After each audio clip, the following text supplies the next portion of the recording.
Good afternoon and welcome to the studios of Poly TV Ilaro. My name is Femi Afolabi, and this afternoon we want to go into another program that we call Center Table. On Center Table, we want to give you gist of what is happening around us, and it may be local, it may be international, or it may be national as well. And of course, we will try and make a review of what is trending around us, what is happening in the newspapers, as well as our local environment. My name is Femi Afolabi, like I mentioned. All right, I'm Samuel Olani, and like Femi has rightly stated, on today's Center Table, we're looking at trending updates and issues surrounding the world, Nigeria, and also Ogun State, and exactly the Federal University of Technology, Ilaro. That's FUT. So let's get started. Well, before we go, let me tell you that it's happening around us suggests that we should brace up for hard times because of the ongoing Gulf crisis, the crisis in the Gulf region. Iran is not backing down. USA and, of course, Israel are not relenting in the attack of Iran. And Iran is talking tough that he will not back down until USA and, of course, Israel see reasons why they should not come into their territory and bulldoze them.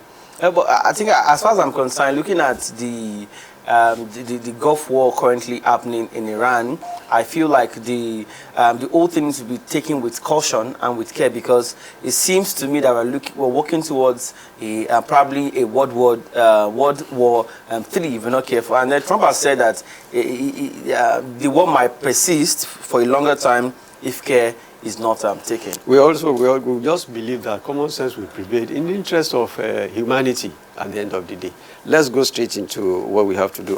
If you want to look at some happening around, so there's this talk about monopoly now. There's this talk about monopoly, especially in the oil industry. Because the Punch newspaper, for instance, has a major headline, Monopoly Fears Rise as Dangote controls 14.4 trillion naira petroleum market. Monopoly fears rise as Dangote controls 14.4 trillion naira petrol market. What that is trying to say is that already federal government yesterday said about over 92% of our consumption, petrol consumption in Nigeria is supplied by Dangote. And people are saying, okay, if Dangote is in cement, is in deliverables, and it's now the leading player in the oil industry, what are we talking about monopoly? That he's already monopolizing the petroleum and gas market in Nigeria. I think that happens to be one of the fear of most of the marketers. Looking at their body language from the onset, they never wanted Dangote to own the whole market entirely. And the fear is because they felt like probably the monopolizing of the petrol industry might cause some hike in price for for them. And I feel like Dangote has actually come to help us to stabilize, and we've seen this result into a very minimum in terms of the pricing of the petrol price, as at about a month ago, it was around 640 or so, and then because of the Gulf war in Iran, it has actually skyrocketed. But let's see how if with time we get some relief from this whole issue. But if you ask me, I will not blame Dangote. Because already when the refinery is about starting operation, Nigerians were celebrating. Nigerians were happy that at least for once we will not rely on imported petrol again. And to a very great extent, he's been supplying what we needed in Nigeria. And the federal government is not stopping anybody that wants to invest in the oil and gas industry in Nigeria. So if you have your money, go into the industry. So it is not today that you now come and start talking about somebody's monopolizing market, as if somebody is stopping you from investing in the thing, as it were. Okay, I think let's look at another major happening as captured by one of the, what's it called, national dailies, and that's Tribune. It says PDP crisis will negotiate from position of strength. Wabara-led BOT rejects appeal court ruling. Open window for reconciliation. Another appeal court give factions room for settlement. I think the faction, or let me say the particular version of Wiki's politics needs to be understudied by students of political science in Nigerian university, because looking at from the dynamics of play, Wiki is giving us a politics of shall I say of intrigues, being in the opposition at the same time being in government, being in the opposition, not just being in opposition, but being the major pillar, the major voice of the opposition.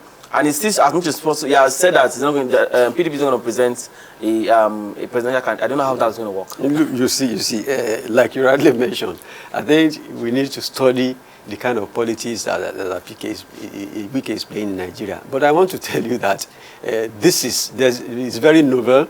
I've not heard of it in this part of the world, that somebody in opposition will be in government, at the same time be disrupting what's supposed to be happening in his own political parties.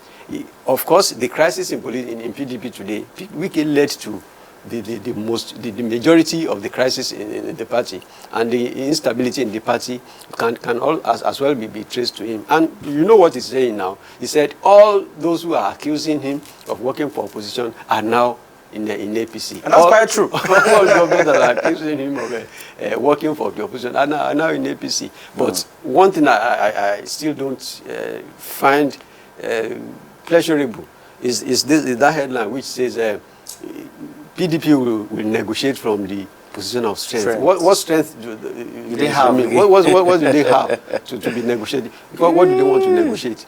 To have ministers, how many ministers in the next government, or to have position ascribed to them? Already the party is destroyed. If you are talking about reconciliation now, okay, reconciliation is good, but I want to tell you, my belief is that reconciliation now is getting almost late. Because before we know what is happening, the next couple of months, 2-3 months, we will start a campaign. And if you want to start campaigning, who do you want to present? The party is unstable as we speak. That's quite unfortunate, I would say. Well, let's just hope and see if, probably with time, Wike might become repentant. Well, God willing. Let's look at another topic. This is about insecurity in Nigeria. And I'm going to a snippet, a story in the Vanguard newspaper. It says, insecurity, protests rocked Ondo, Oyo, as youth block highway with corpses. The insecurity in Nigeria is getting out of hand. Seriously? Honestly, it's getting out of hand. We've been reading about this, and particularly in Ondo and Oyo axis. Every day we read about kidnapping and banditry, and the youth are saying no. Somebody must take responsibility. Government should come to their aid. I feel, as far as I'm concerned, the issue of insecurity in Nigeria, there is the need for us to look at in-house mechanism on how to sort out this insecurity. I was speaking with somebody yesterday, and he said he suggested that it's high time we have our army, our soldiers. When you have the southern soldiers should be posted to their own region to safeguard them, while the Yorubas soldiers, I'm like, well, I don't know, that might work, and I don't know if it's going to work at the same time. But no, I found that one's not too pleasing. Exactly.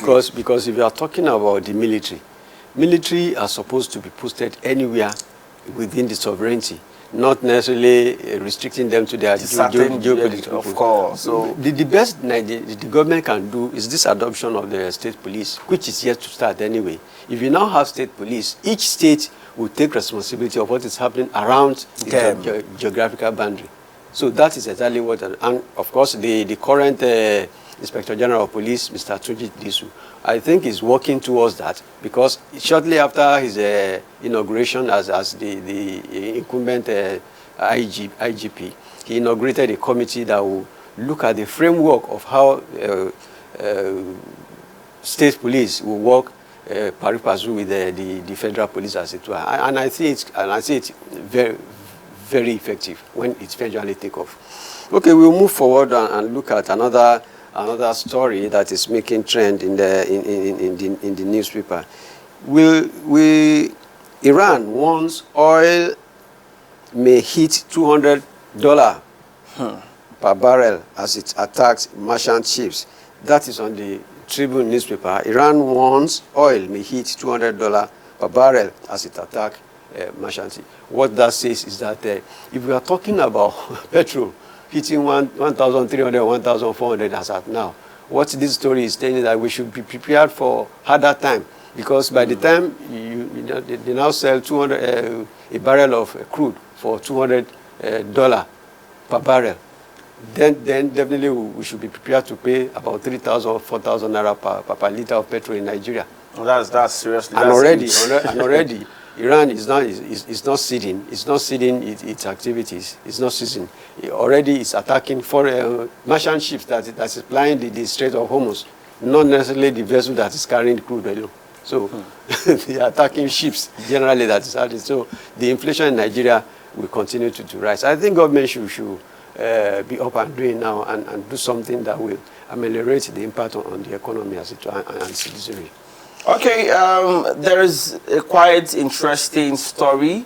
I think today is the World Kidney Day, and on the front page of the Guardian newspaper, there's a story that was captured that said, caregivers groan as dialysis eats 80,000 naira per session, transplants now 30 million naira. That's quite on the high side. Just imagine how many Nigerians can really afford to go for dialysis, and same as transplant, because I think, and I feel there's more for the NOA to do. That's the Nigerian, the NMA, that's the Nigerian Medical Association, as well as the National Orientation Agency. There's a need for them to ensure that there is enough sensitization campaign on how to avoid the kidney disease and some other what's it called, disease that we have in Nigeria. And then also I think there's some interesting facts here that I would just like to. It says about 25 million Nigerians living with chronic kidney disease, diabetes, hypertension, and others worsening risk. Wow, that's quite alarming. 25 million Nigerians. You see, I think that figure made the federal government maybe earlier towards the end of last year to want to sponsor or restrict or regulate the price of dialysis treatment at the federal hospitals, federal medical centers across the country. Because I know definitely federal government made that move then, that dialysis should not cost more than maybe 60,000 naira or so. But the prevailing economy, the inflation and all whatnot, is recommending or enabling the change in the cost. When you look at how much everything is in Nigeria, the cost of drugs, the cost of food and everything, the inflation is affecting everything. And I just pray that, like you rightly mentioned, I just pray that government, and of course people, adopt a quality lifestyle that will not put them at risk. Honestly, that is the only recommendation now, because if you are looking at the cost of drug and cost of everything, you just need to moderate what you do. You just need to moderate what you do so that you won't be spending something on something that it is avoidable. Of course, some of these ailments, they are not avoidable. Maybe they come with the age-related disease and all whatnot. But to a very great extent, we should be held responsible for what become of us by virtue of how we behave, the quality of life we live, and our daily orientation to the environment. As you know. Okay, and on the local scene, yesterday was the election of the Student Union of the Federal University of Technology, Ilaro, and then the election was such a huge success where we saw one of the students of ABET, that's Agricultural and Bio Engineering Technology, ABET students, and that's Mr. Tella Farouk Ayoba, may imagine as this new Student Union president of the institution. The election was actually done online, and a lot of students had to log into the portal to vote with their student union receipt, and it was really fantastic. Let me have your 1 cent on that's a novelty. Honestly, I want to commend the Federal Polytechnic Ilaro, now Federal University of Technology. I want to commend us for that innovation. Online voting, and people are very relish about how the event became successful, and it was just too good. Now we want to say congratulations to the new executive that was put in place yesterday, and very soon we will attempt to bring in the executive to the studio to come and share their programs and plans for the generality of the student population here. So I don't know if you watched yesterday evening. Probably you watched the Champions League match that went down live. No, I didn't. Okay, let me quickly give you updates of what happened yesterday. We saw various matches that were played across Europe. we actually saw Arsenal taking on Bayer Leverkusen, and the match ended in a 1-1 draw in favor of none of the two teams. Arsenal were not able to defeat. Let me ask you, what team is your favorite do you see as favorite to win this year's Champions League? You see, I'm a lover of football, okay, but I don't have a specific team that I'm supporting. Okay. Only that I love good football. When I see good football, I love good football. But I'm not a fan of any of this football that we were talking about. All right, that's fine. We also saw Chelsea taking on PSG. That match ended in 5-2, where we saw Chelsea being defeated at PSG home. The same, that match happened yesterday. We also saw Bodo Glimt taking on Sporting, and then it was a 2-0 in favor of Bodo Glimt of Norway League. And finally, we also saw yesterday, we saw that match between Manchester City versus Real Madrid, where Real Madrid were able to flog and trash, Man City 3-0. That's the update coming from the world of sports. Well, Center Table will continue immediately after this timeout. A guest is joining us very soon. Don't go away.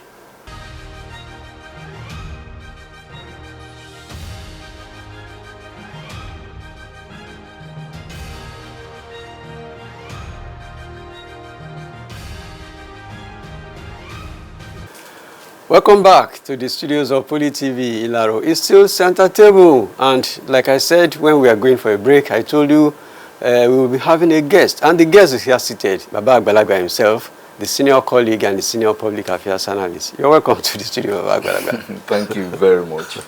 Nice to be here. You're welcome. We were trying to talk about what is trending, what is happening around us, and we glanced through the major newspapers today. And the major story that are very paramount to, particularly all of them, is this fallout of the court case involving the PDP leadership in Nigeria. You know, the court invalidated Ibadan convention of PDP, and of course Wike is talking louder now because his own faction of the PDP is now in the leadership. Now the trending issue is that Wike is now saying PDP will not file any presidential candidate for the next election, that the party will work with the APC. And of course another paper was saying, quoting him as saying, no, PDP will negotiate from the position of strength. What strength remain in PDP? Well, the fact remains that, the last time I was there, I said that the Wike model should be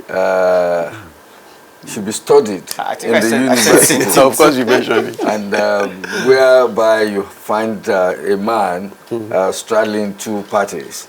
And funny enough, just yesterday, the House of Representatives, they were talking about they are criminalizing members having, or criminalizing people with two party memberships.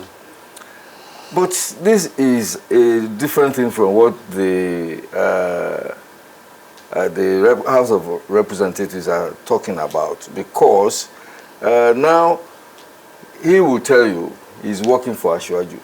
And then, of course, he's a card-carrying member of PDP. It all seems so weird, left to me. I don't understand. I said, if he wants to work for APC, for crying out loud, let him go, just join APC and work assiduously for APC. But not being in PDP and then delaying or kind of drawing back the party while his heart is with APC. Actually, the ruling, the appeal court ruling, is a clincher for the other faction of the party, and I don't know what to do. It would be a miracle if PDP is able to contest the presidential in May, May 30th, all candidates would have been known. And this is March. We have only April. And they still have quite a lot to do. State congresses, local government congresses. Then, of course, they have so many other things to do before they now start nominating candidates, or yes, nominating people to contest. And we have just barely 2 months. So I'm just going to wish them well, because as things remain, Wike is saying, well, he had first said that go to court. They can, if they go to court, they will not bring anything back from there. You know, it is not because they will not get justice. I'm not saying anything like that, but that the timeline is so short that what if they got the court gives judgment after INEC's deadlines are finished? I think he's a realist. Wike is a realist, given the present position of things. Of course, his position is very weird. He's a realist. And the question I'm asking myself is, okay, what position should the likes of Olusola Saraki, former President Goodluck Jonathan, because they are still carrying members of PDP, and these are notable elders of PDP, what position will they now form when a Wike will be dictating what is happening in the political party? Well, it's a pity. The fact, yes, the fact remains that if care is not taken, the party will go into oblivion. And if they don't contest 2027, something will happen. People will, and yours sincerely, PDP happens to be the party with a grassroots appeal. They are just down to the grassroots. Even if they are not as active as before now, because it's a party with the national spread. Tsunami. Is a party with the national spread. Yes, that's exactly what I'm getting at. Okay, let's quickly examine another topical issue. All right, just yesterday at the Federal University of Technology, Ilaro, the student union elections were held yesterday in the school premises, where we saw one of our own students of the Department of ABET, that's Agricultural and Biotechnology Engineering, Mr. Farouk Tella Ayobami, imagine as the president of the student union. I want to reminisce about student union activities, for you while you're in school, and also listening to current happenings as it unfolds in the institution. Yes, you see, student unionism has always been a very virile and active thing in our days. However, what we found out is that, and discipline, not now, not even, well, they may even be disciplined now. You know what? Many years ago, student unionism was replete with, what's it called now? That thing that disturbed the cult or cultism. Cultism. Yes, Cultism, yeah. all over Nigeria. But of course, things have really taken a more sane or saner trend these days. And I must say that the Federal University of Technology, Ilaro, FUTE, has been quite in the front line in a disciplined student community here. I hardly hear of student unrest or whatever. It has happened before, in 1976 or 96. Wow. It was, it was something. But in the meantime, in recent times, things have been on an easy flow. The academic programs are kept to the calendar, and of course, and it means that when there is peace amongst the student population, I want to wish the newly elected president the very best. And I hear that he's He's a son of the shore. A prince. Okay, yes. Just like it. Another thing I want to add to that is Footy is always taking the lead. The elections yesterday was held online and it was peaceful. That means Footy has something to show to Nigeria, that we can really have election peacefully online without the risk of somebody read my... It was held online. With real-time transmission. So if Footy can do that, mandatory transmission. Okay, maybe we should ask INEC to come also and... ask Dr. Akinde what model. Okay. That's the program today. We call it Center Table, and we want to promise you that on this day next week, we will have another round of Center Table with flourishing stories, beautiful idea, and of course, entertainment galore throughout the session. My name remains Femi Afolabi. And I'm Samuel Olanio. Thanks for watching. I'm Mr. Dijadi, and thank you for coming on the program today. Thank you so much. My pleasure. Bye for now.